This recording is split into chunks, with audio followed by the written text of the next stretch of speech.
Hey everybody, what's up and welcome back. This is another episode of Toyzilla's Book Club. Yeah. So, this time we're reading the book The Looking Glass Wars by Frank Baron. And we're going to be doing chapters 28, 29, and 30. If you haven't been keeping up with us, you can find all of the previous chapters on our YouTube channel. Just look up Toyzilla and find the bear bot symbol, and you'll be able to find the rest of these. Right here, we'll be continuing on like that.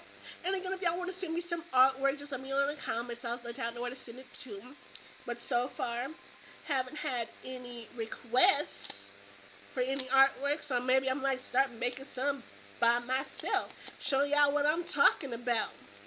Like, there are a couple pictures inside of the book, but not like a whole lot to make a fuss, and I'm not really going to show y'all those inside of here. You're going to have to get the book for yourself and see.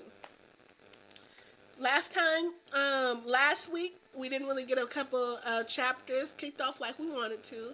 Ran into some timing issues, some filming issues, but we've mainly worked those out. So, I'd like to go ahead and jump right into the story, if y'all don't mind.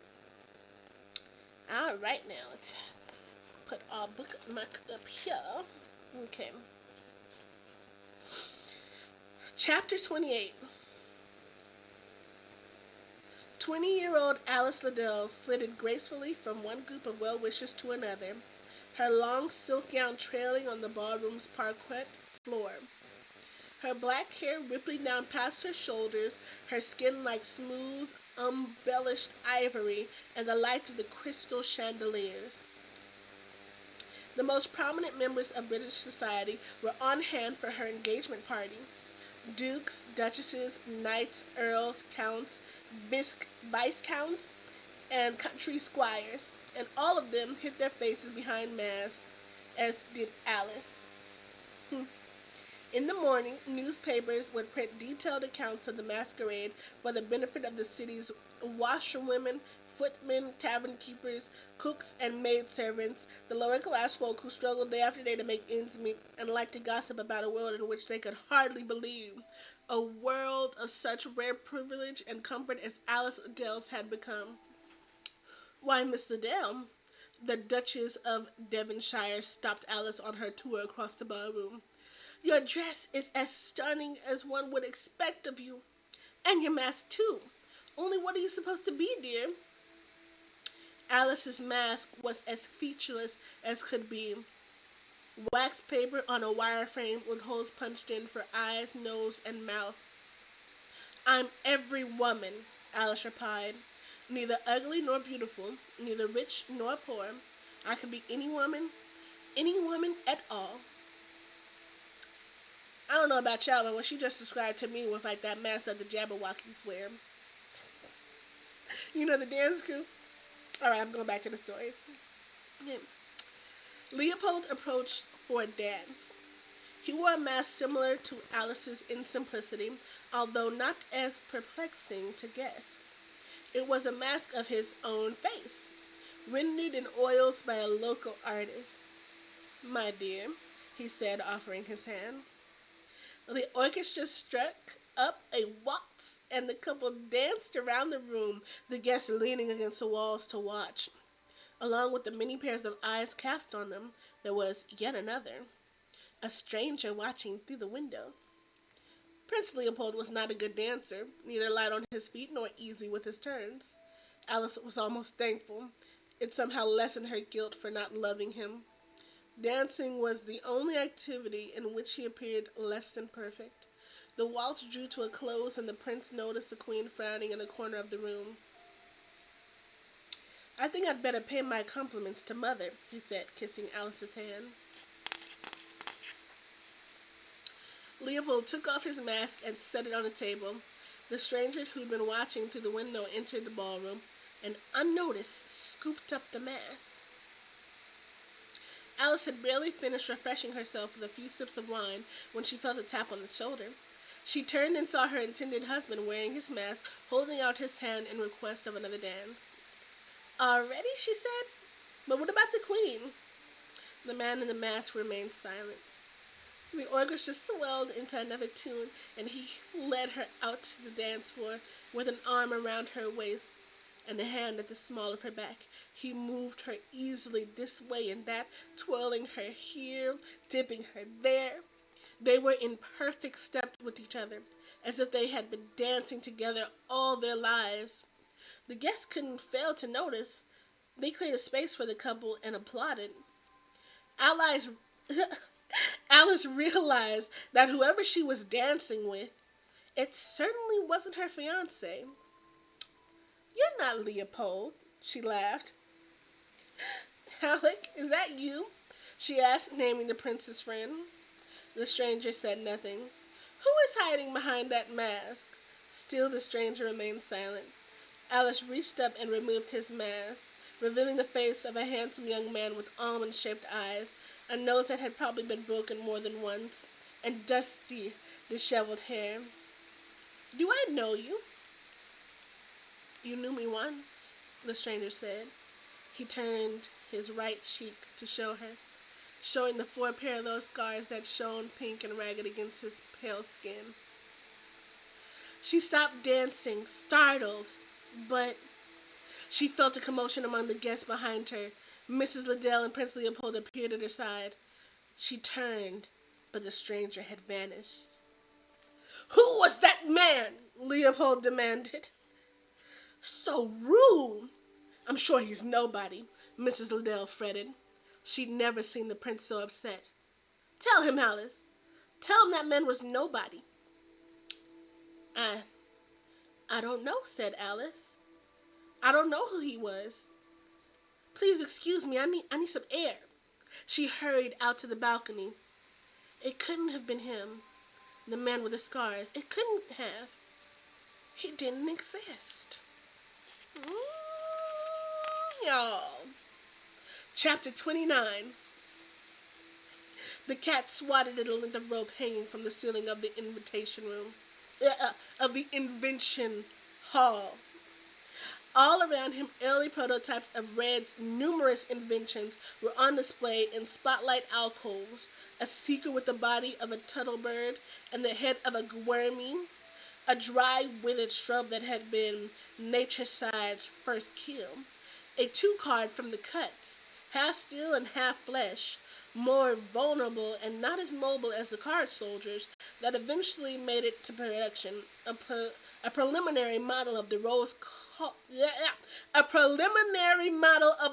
roller, a glass eye with one long horizontal crystal for vision intake instead of more humanoid orbs and 2 sockets, even an early version of the cat himself with smaller claws and, as the cat himself liked to think, not as good-looking as the completed assassin had turned out. He could play with the rope for hours, catching it on a claw, releasing it, snagging it again. He had begun to purr when Red's voice reverberated through the hall. "Cat, come to the observation dome at once." Usually, a summons from Red meant hearing a heap of verbal abuse, having his shortcomings shouted into his ear.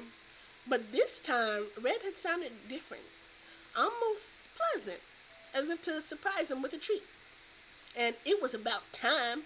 He deserved praise and spoils, since he was the one responsible for maintaining discipline among Wonderland's masses. The observation dome occupied the top level of the Mount Isolation Fortress.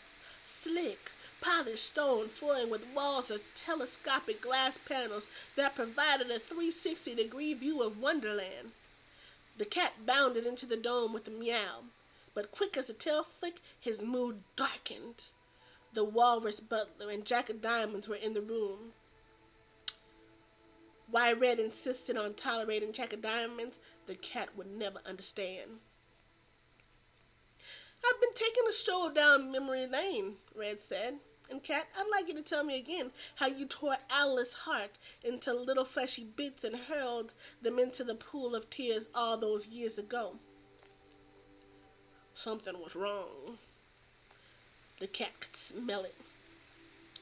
Jack of Diamonds' grin was more self-satisfied than usual, and the walrus hadn't looked at him once since he'd stepped into the dome, too busy dusting the crystal sticks at the center of the long table, sprinkling dust on objects and surfaces as they needed. The walrus had been dusting the same crystal stick ever since the cat's entrance, a mound of dust rising on the table. I followed the princess and had a Madigan through the crystal continuum, the cat started. I tracked them to a cliff. A volume of In Queendom Speramus flew at him from the side of the room and conked him on the head. Uh, uh, so I tracked him through the woods to a cliff above the pool of... The walrus's pouch of dust shot toward him. He saw it coming, moved at the last second, and exploded on the glass panel behind him. Above the pool of tears, and had her. A chair skidded toward him. He stepped out of its path. He tried to jump off the cliff and into the water. Chunks of volcanic rock materialized and came hurtling toward him. He ducked out of the way of one rock only to be hit by another coming from a different direction. Ow! I knocked it back onto the ground and then, ow! I tore him and Alice into little fleshy bits and, ow! Held them into the pool of tears. He fell to the floor, tired and hurt. Red came and stood over him. You lie, cat. You have allowed me to believe your lie for 13 years. I have been informed that Hannah Madigan is in Wonderland and Alice Hart is alive. The cat could see Jack of Diamonds behind her, pleasantly sipping liquor from a clear goblet, his little finger raised in affectation. It is, of course, all right for you to lie, Red continued, so long as you don't lie to me. It appears that if one is clever enough to figure it out, there is a way to return to Wonderland through the pool of tears. Her left hand formed into a cat's paw. She speared him through the stomach with the claws of her index and middle fingers. The cat gurgled and convulsed. Blood trickled from his mouth, and he died. The walrus did his best to ignore what was happening and nervously spread dust over the entire table with both flippers.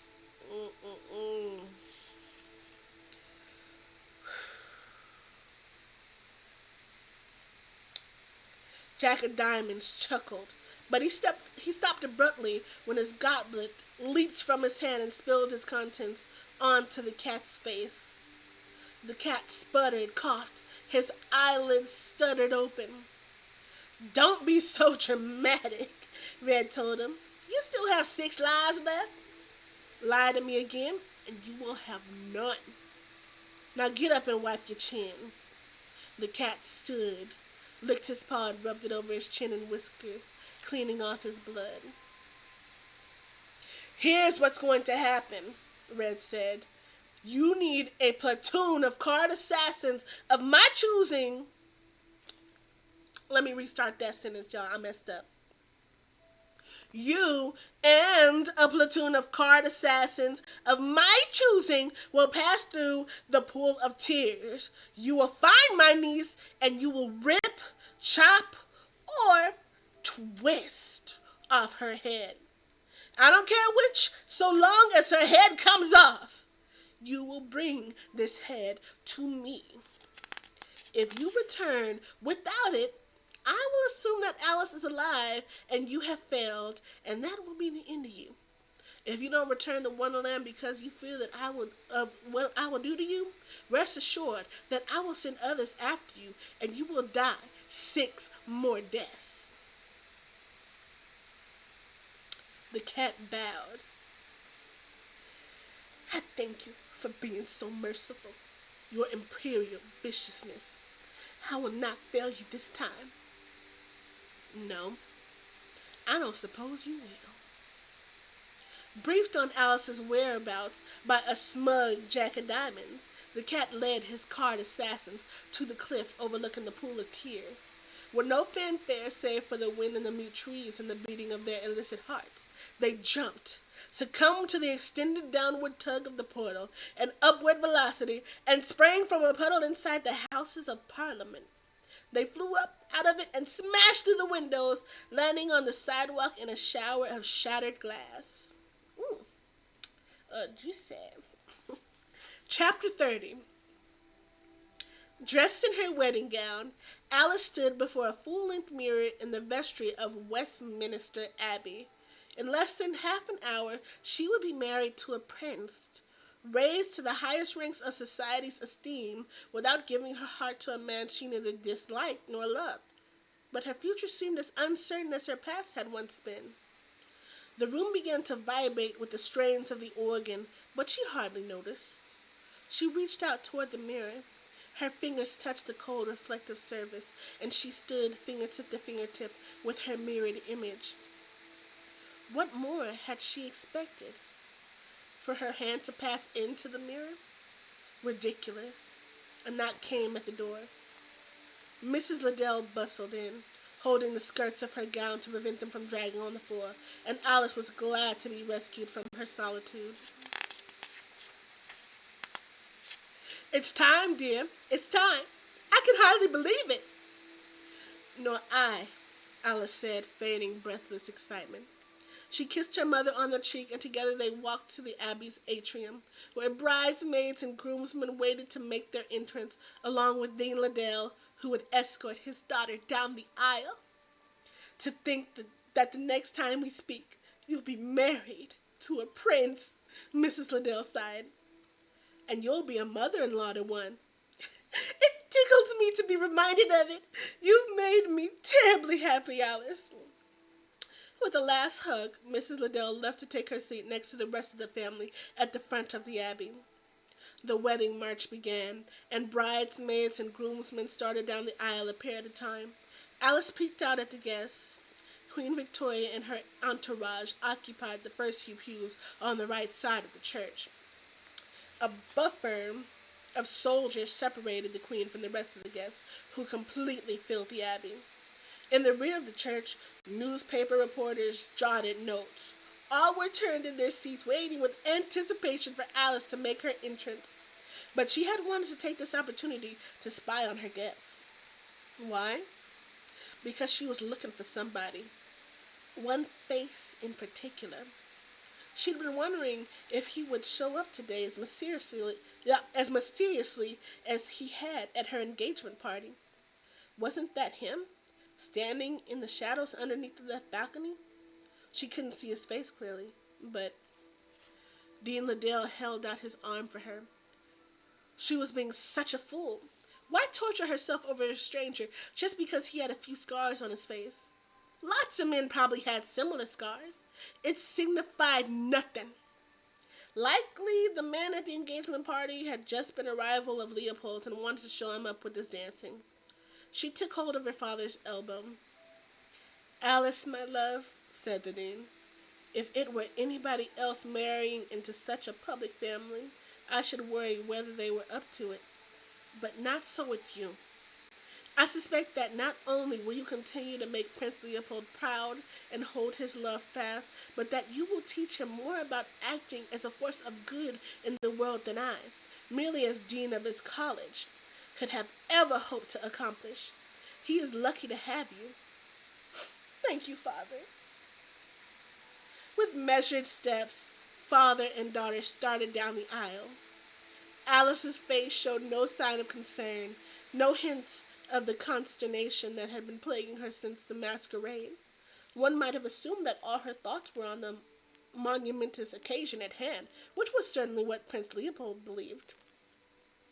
Dressed in full military uniform, ancestral sword at his hip, he stood before the high altar with the Archbishop. Dean Liddell kissed Alice lightly on the cheek and deposited her at Leopold's side, then padded to his seat next to his wife.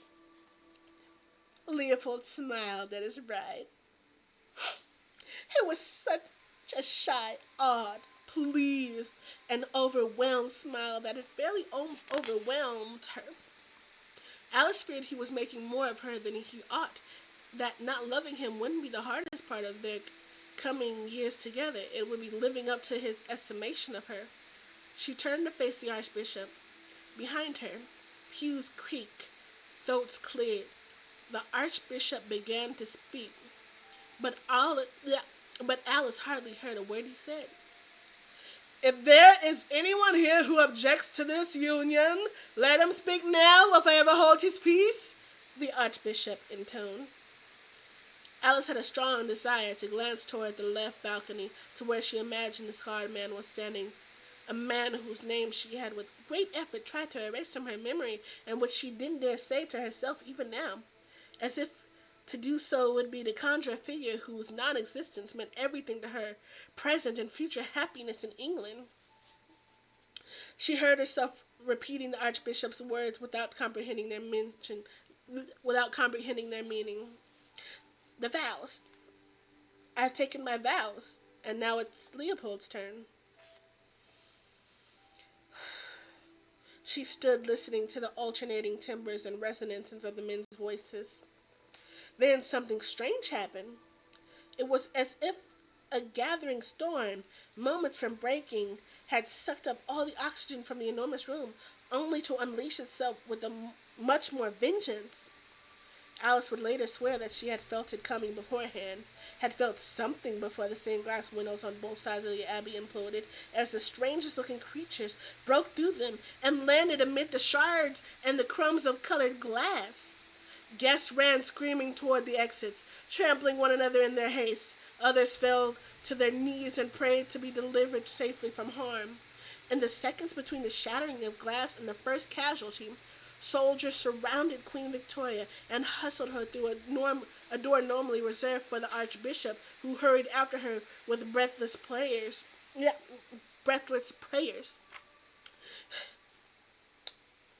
Prince Leopold put a protective arm around his fiancée, but she shrugged it off, unthinking, and now stood watching the cat-like beast fight his way toward her, swatting soldiers and policemen out of his way, raking their flesh with his claws. She recognized him, as one suddenly remembers a dream's hours after awakening, and the recognition brought her a troubling relief. For if this thing was real, she stood defenseless and unmoving amid the mayhem. These were not the card soldiers she remembered. Can't remember what is supposed to exist. Can't remember what isn't supposed to exist. Leopold and Halleck were battling four of the tall, steel-limbed creatures whose backsides were protective shields engraved with card suits, clubs, spades, and diamonds. Both of the men had studied swordplay, but Alice could see that they'd be lucky to survive. Please, let Leopold be all right. Whatever else is to happen, may he... The cat took to the air, lunging toward her. Still she didn't move. She extended her arm, reached out to feel once and for all this beast was real. When I knew. The man with the scars came sprinting toward her from the periphery, pushing her out of the way just as the cat landed and smashed the altar with a downward swing of his thigh-sized arms. And she was running now, her hand in his. The man whose name she would still not voice to herself. He pulled her out through one of the broken stained glass windows and onto the street. The cat and the card assassins jumped out of the abbey after them. The London street was a blur, a confusion of shouting, screaming people. A card assassin fell onto the train of Alice's gown, bringing her up short. With a single swipe of his sword, the scarred man cut the train from the ground, spun around, and severed the leather harness ties that held a rearing horse to his carriage. "Hey!" the carriage driver protested, but the scarred man was already astride the horse, pulling Alice up behind him even as he spurred the animal at a gallop through the streets. The cat chased after them on foot, his powerful legs making him as fast as any of Earth's four-legged creatures. The card assassins had come armed with glowing orb generators, and, as the scarred man urged the horse this way and that, from streets to sidewalks and back again, zigzagging to make a more difficult target, explosions shook the surrounding buildings. Dizzy with all the action, yeah, dizzy with all of this action as she was, it seemed to Alice that her companion had a destination in mind. For if the horse skidded past a certain street, he would steer the animal back to it, and they would race along its course past befuddled pedestrians and cursing carriage drivers. The man did know where he was going. He had memorized the route he'd taken from the exit portal to Westminster Abbey and was traveling it in reverse. And they were getting close, a few streets still to go, when an orb generator rocketed into an empty police wagon not 20 yards away, turning it into a fireball. The horse reared, bucking them off its back, and they landed on a pile of cabbage and a street seller's cart. My cabbages! They jumped to the ground and ran, the scarred man pulling Alice, gripping her by the arm. "Where are we going?" she breathed. "You'll see." He pointed, a puddle. She was embarrassed by what she said next. The first thing that occurred to her as she and this man took a running jump into the puddle, their hands clasped. "I'll ruin my dress," she said, and then, shush! They were rushing down, deeper and deeper. She lost hold of the man's hand. This couldn't be happening. It couldn't be, yet it was. And as she torpedoed up toward the surface, having worked impossibly hard to convince herself that the place about to be seen by her disbelieving eyes didn't exist, she said the man's name, Dodge Anders, and water filled her lungs. Well, y'all, that's the end of tonight's chapters. I hope y'all were as excited as I was reading all that. Oh my God, the intensity, the ferocity. Oh, y'all, I can't wait to read what happens next. Okay, but this is the end of Toyzilla's book club for the night. I'll see y'all again Wednesday, Thursday, Friday. 7 p.m. Pacific Standard Time is when we do all our video gaming. And after that, we do a couple of hours of book club. But if you don't want to wait for that, y'all can just wait for me to load up the videos here on YouTube. Remember, look for Toyzilla and the bear bot symbol. And don't forget to like and subscribe, y'all. This really helps my confidence and makes me want to continue reading to folks like you. Thank you. And you know, if you like what you see, you turn on your PC and viewed it. Don't forget to draw me some fan art of the books of what y'all heard, y'all. I'm looking forward to seeing those too. But for right now, I'm going to call it a night. I'm like hungry. So goodbye, y'all. Your girl Toyzilla is out.